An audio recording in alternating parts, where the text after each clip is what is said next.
So finally stock market ने perform करना शुरू कर दिया है। आप लोग देख ही रहे हैं पिछले कुछ दिनों से मार्केट काफी अच्छी चल रही है, स्पेशली निफ्टी अच्छा चल रहा है। बैंक निफ्टी ने अभी उतनी ग्रोथ नहीं दिखा रहा है, बैंक निफ्टी अभी भी या तो फ्लैट है या थोड़ा सा नेगेटिव ही है।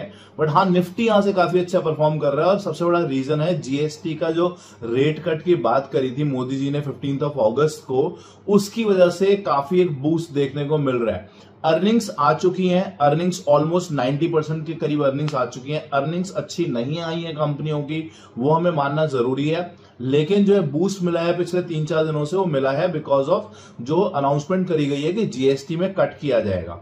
सबसे पहला देखा गया ऑटोमोबाइल इंडस्ट्री में और सीमेंट इंडस्ट्री में।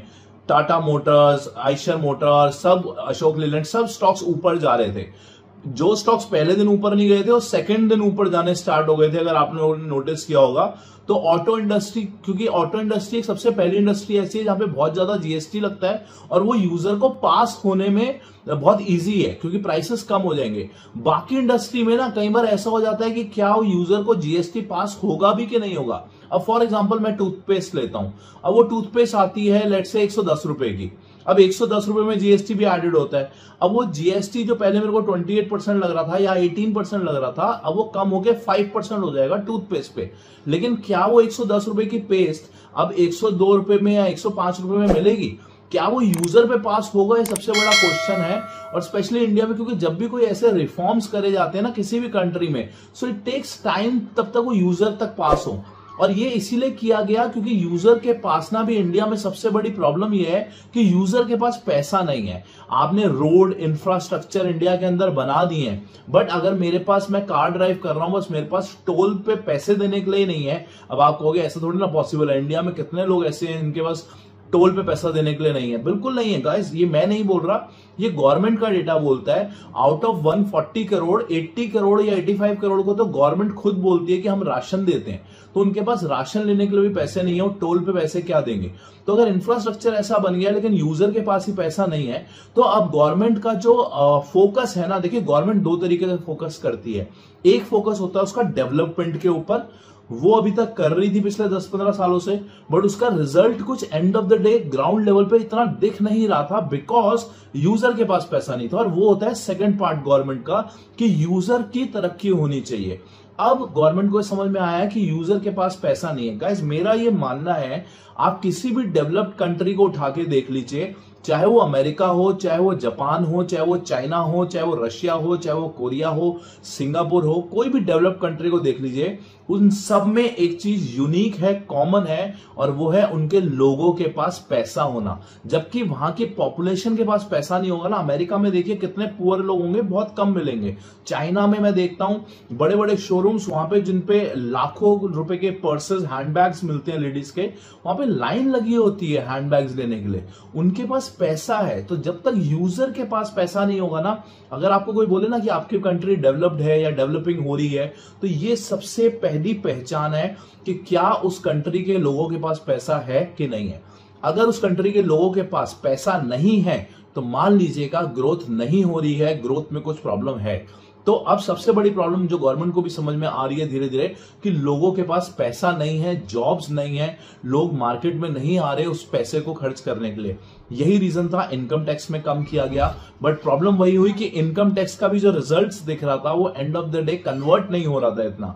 जो उन्होंने 12 लाख का बोला कि हम वहां पे कम कर देंगे, 12 लाख तक इनकम टैक्स नहीं लिया जाएगा, बट उसके ऊपर भी थोड़ा सा कैच ये था कि जैसी आपकी सैलरी 13 लाख हो जाती है, आपको पूरे उसके ऊपर इनकम टैक्स देना पड़ता है। तो वो and of the day user के पास वो पैसा पास ही नहीं हो रहा है। अभी इंटरेस्ट रेट्स में कमी हुई है और अभी मुझे लगता है कि ये इंटरेस्ट रेट्स में कमी और होगी आने वाले टाइम में। उसका सबसे बड़ा रीजन ये है कि देखिए, जब भी जीएसटी कम होता है ना, तो डब्ल्यूपीआई और सीपीआई का भी जो नंबर्स होते हैं वो भी गिरते हैं। डब्ल्यूपीआई मतलब आप ये सोच सकते हैं कि होलसेल प्राइस इंडेक्स और कंज्यूमर प्राइस इंडेक्स। तो होलसेल प्राइस इंडेक्स और कंज्यूमर प्राइस इंडेक्स भी गिरेगा, और जब वो गिरेगा, बिकॉज जीएसटी गिरा है, रेट्स कम हुए हैं, इन्फ्लेशन कम हुआ है, तो end of the day interest rates कम करने ही पड़ेंगे।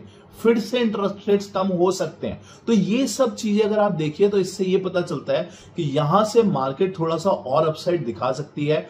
मैं ये बात कुछ दिनों के लिए नहीं कर रहा हूं, प्लीज इस चीज को ध्यान रखिएगा, कुछ महीनों के लिए भी नहीं कर रहा, बट कुछ सालों के लिए कर रहा हूं। तो इसीलिए आप कोई ऐसी पोजीशन में बना लीजिएगा कि मैंने बोला मार्केट, मुझे लगता है अभी थोड़ा टाइम लगेगा इस चीज को, इतनी जल्दी नहीं भागने वाली मार्केट यहां से टाइम बिताएगी, स्पेंड करेगी, डिक्लाइन होगा क्योंकि अर्निंग्स नहीं आई, वो सब चीजें हैं, बट इंटरेस्ट रेट्स यहां से अभी भी कम होंगे।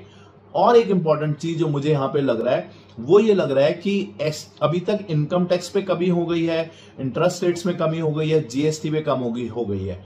अब जो थर्ड एक नई चीज निकल कर आ सकती है वो है long term short term capital gains के साथ साथ एसटीटी।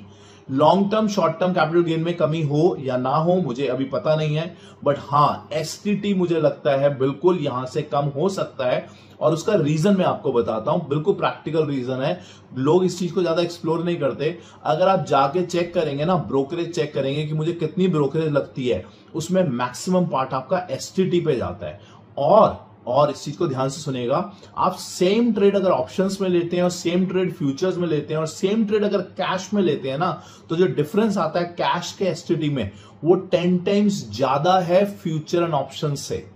अगर आप वही ट्रेड ऑप्शंस में ले रहे हैं या फ्यूचर में ले रहे हैं और वही कैश में ले रहे हैं, कैश इंट्राडे की मैं बात कर रहा हूं, तो वहां पे एसटीटी 10 टाइम्स ज्यादा आता है, इतना ज्यादा एसटीटी होता है। किसी का फोन आ गया था, इस वजह से मेरे को थोड़ा बीच में पॉज लेना पड़ा। सो फाइनली मैं आपको ये बता रहा था कि अभी जितने भी ये कट्स हो रहे हैं, जो एसटीटी की मैं बात कर रहा हूं, ये एसटीटी कट बिल्कुल हो सकता है स्टॉक मार्केट के अंदर। और जिस दिन ये हो गया उस दिन आप देखेंगे प्राइसेस यहां से स्टॉक मार्केट के और अपसाइड दिखाएंगे, क्योंकि अभी कैश मार्केट में 10 टाइम्स ज्यादा एसटीटी लग रहा है। आप किसी भी ब्रोकरेज कैलकुलेटर पे जाके चेक कर सकते हैं। अगर आपको 300 रुपए का एसटीटी लगता है फ्यूचर एंड ऑप्शन में, तो कैश में वो 3000 रुपए का एसटीटी लग रहा है, बहुत ज्यादा है। और गवर्नमेंट भी जो अभी दिखा रही है पिक्चर, वो ये दिखा रही है कि हम चाहते हैं कि पब्लिक जो है वो फ्यूचर एंड ऑप्शन से कैश में आए। तो कैश में आए तो आप कैश का एसटीटी कम करेंगे, लोगों को भी ये कॉन्फिडेंस मिलेगा कि एसटीटी कम हुआ है, आप गवर्नमेंट की भी प्रेज होगी उसमें। तो ये एसटीटी का मुझे लगता है कभी ना कभी फ्यूचर में जरूर आएगा। दिन पहले भी मैंने बात करी थी, आप मेरा वीडियो जाके देख सकते हैं, आपको यूट्यूब फेसबुक पे मिल जाएगा। मैंने स्पेशली बोला था कि 2-3 सेक्टर हैं जो मुझे अच्छे नहीं लग रहे और कौन से अच्छे लग रहे हैं। मैंने एक ही सेक्टर का बार बार नाम लिया था, पहला था आईटी सेक्टर। मैंने आज से तकरीबन 1.5-2 महीने पहले बोला था कि आईटी सेक्टर यहां से अंडर परफॉर्म कर सकता है, और आईटी सेक्टर ऑलमोस्ट वहां से 9 से 10% गिर गया था जब सब कंपनियों के रिजल्ट्स आए। उसके बाद मैंने फिर दोबारा एक वीडियो बनाया जिसमें मैंने यही बोला कि अब आईटी सेक्टर का टाइम आ गया है, आप आईटी सेक्टर में ध्यान दीजिए, और अब दोबारा टाइम आ गया आईटी के स्टॉक्स लेने का। और अगर आप देखेंगे आज भी इन्फोसिस को देखिए, कोफोर्ज को देखिए, जितने भी आईटी कंपनी थे उन्होंने बहुत अच्छा परफॉर्मेंस दिया आज निफ्टी के अंदर। इन्फोसिस तो बिल्कुल वन वे की तरह ऊपर गया। मेरी भी एक एज ए डिस्क्लेमर उसमें पोजीशन मैंने ऑप्शंस में ली थी, अच्छा प्रॉफिट हुआ। बट आईटी सेक्टर को अभी आप देख सकते हैं, दैट इज वन थिंग। एक ऐसा सेक्टर जो अब निकल कर आएगा, बिकॉज जिससे जीएसटी को सबसे बड़ा फायदा मिलेगा। ऑटोमोबाइल हमने देख लिया, वो परफॉर्म कर रहा है और कर चुका भी है ऑलमोस्ट। सीमेंट में भी अभी देखते हैं क्या परफॉर्मेंस रहता है। बट जो थर्ड सेक्टर है जो काफी टाइम से फ्लैट चल रहा है, बट हाँ 2-3 दिनों से काफी अच्छा परफॉर्म वो भी कर रहा है, that is FMCG sector. FMCG के स्टॉक्स देखिए, नेस्ले हो गया, मैरिको हो गया। आप कोई रिकमेंडेशन नहीं है, मैं कुछ रैंडमली नाम ले रहा हूं उस सेक्टर से, नहीं तो आप एफएमसीजी एज एन सेक्टर को देख सकते हैं। एफएमसीजी का ईटीएफ भी देख सकते हैं अगर आपको कोई स्टॉक्स नहीं समझ में आ रहे। बट यहां से मुझे लगता है एफएमसीजी सेक्टर परफॉर्म कर सकता है, बिकॉज एफएमसीजी इसलिए परफॉर्म कर सकता है क्योंकि देखिए and of the day planning क्या है, प्लानिंग ये है गवर्नमेंट की कि and of the day user के पास पैसा बचे, और यूजर के पास जब पैसा बचेगा, and of the day consumer के पास बचेगा, तो कंज्यूम करने जाएगा, वो एक्स्ट्रा खर्च करेगा कहीं ना कहीं, चाहे वो इलेक्ट्रॉनिक आइटम्स में खर्चा करेगा, चाहे वो घूमने में खर्चा करेगा, कहीं ना कहीं एफएमसीजी प्रोडक्ट्स में खर्चा करेगा। तो इसीलिए एफएमसीजी भी एक ऐसा सेक्टर है जो आने वाले टाइम में परफॉर्म कर सकता है। एफएमसीजी सेक्टर को ध्यान से पढ़िए, उसकी डिटेल में जाइए। यहां पर 1-2 दिनों के लिए जो मुझे लग रहा है सेक्टर 1-2 दिनों के लिए जो थोड़ा सा अंडर परफॉर्म करेगा नेक्स्ट 1-2 दिनों के अंदर, वो हो सकता है टेलीकॉम। टेलीकॉम सेक्टर को ध्यान से देखिएगा। मेरी भी आज भारती में पोजीशन थी। भारती अगर आप स्टॉक देखेंगे तो बिल्कुल ऑपोजिट था इन्फोसिस के। इन्फोसिस वन वे ऊपर था और भारती बिल्कुल नीचे था। सो भारती अभी टेलीकॉम में इन लोगों ने बहुत अपने प्लान्स भी चेंज किए हैं। अपने टेलीकॉम में बहुत कंपटीशन तो ऑलरेडी था यहाँ पे, बट अभी भी ये बोला जा रहा है कि जो टेलीकॉम सेक्टर है वो यहाँ से ऑलमोस्ट 15% की ग्रोथ दिखा सकता है, ऑपरेटिंग प्रॉफिट ग्रोथ दिखा सकता है। और उसका रीजन जो है वो सबसे बड़ा रीजन है उसका जो डेटा का यूसेज हो रहा है। अब नए कस्टमर्स तो नहीं जुड़ रहे हैं बिकॉज बहुत सारे कस्टमर्स ऑलरेडी जुड़ चुके हैं मोबाइल नेटवर्क्स के साथ, बट जो डेटा यूसेज हो रहा है, जो 5G का एक्सपेंशन हो रहा है, OTT प्लेटफॉर्म्स जो लग चुके हैं, इस वजह से हम डेटा को ज्यादा कंज्यूम कर रहे हैं। उस वजह से हो क्या रहा है, जो एवरेज रेवेन्यू पर यूजर जिसको हम ARPU बोलते हैं वो यहां से बढ़ चुका है। पहले जो एवरेज रेवेन्यू पर यूजर आ रहा था, मुझे एग्जैक्ट नंबर्स नहीं पता, बट आई थिंक 250, 260-70 रुपए था, वो शायद थोड़ा सा बढ़ रहा है यहाँ पे एवरेज रेवेन्यू पर यूजर। वो एक अच्छी बात है। सेकंड अच्छी बात यह है कि अब कैपेक्स इतना जरूरत नहीं है।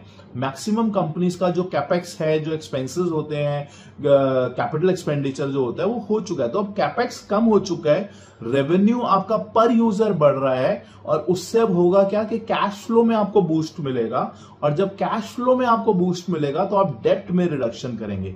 तो अगर ये सारे डॉट्स आप कनेक्ट करेंगे ना, कोई भी ऐसी कंपनी में जाके देखिए, अगर वो ऐसा कोई डॉट से कनेक्ट हो रहे हैं तो वो भी हो सकता है आने वाले टाइम में अच्छा परफॉर्म करे। अभी कुछ 1-2-3 दिन के लिए मुझे लग रहा है शायद अंडर परफॉर्म करेगा टेलीकॉम सेक्टर, बट हाँ, जहां पर भी ये डॉट्स कनेक्ट हो रहे हैं वो एक अपॉर्चुनिटी बनती है जब भी कोई डिक्लाइनिंग आता है। तो I hope it will help you to understand किस तरीके मार्केट किस डायरेक्शन में अब जा रही है कुछ दिनों के लिए।